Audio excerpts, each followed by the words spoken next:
Chả điều. Hay không à? Nói thôi. Em này cứ pin nó ta cái con kẻ mới dặn này. Rồi cái mua cái pin mình. Cái nhân này quá mình của đẻ. Có gì mà trong mua cuối đầu kẻ dặn đấy. Thế kẻ mới dặn. Chứ chả tí kẻ mới dặn mà nếu mà đồng mua cuối này cho nó mùa to này. Nhưng có mà ngang thì cái cuối nó mùa nó to mà này. Bây rồi. Chứ Thế mà nó phụt tiết nó ngàn rồi. Phang. Chuyên chứ. Và tao ôm nó ha, cứ hiu phang cái ngàn câu vậy dùng không? Nên ao trên này tàu ngã chứ chịu à.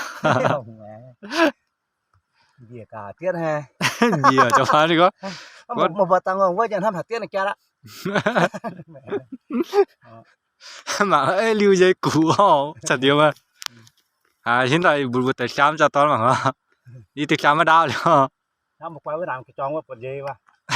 Còn cái gì hắn ở tiếp đằng ấy. Ông hỏi hiểu mà hay ni con cô có chim vậy chán. Chẳng hỏi hay cái hé được mày. Có gì chám yếm hay khlu kìa cơ. Nó là cái hai cha là con hai ngày đó con. Cái chá liu khai là còn cái làm ra. Nó chịu. Bất chiều nó bỏ với cái đằng này mẹ với. Yêu có khoai là ấy. Thế nên nó dê cho mình đó. Cứ yêu nó. Nó đâu hay nó chấm hai thì chẳng đấy không?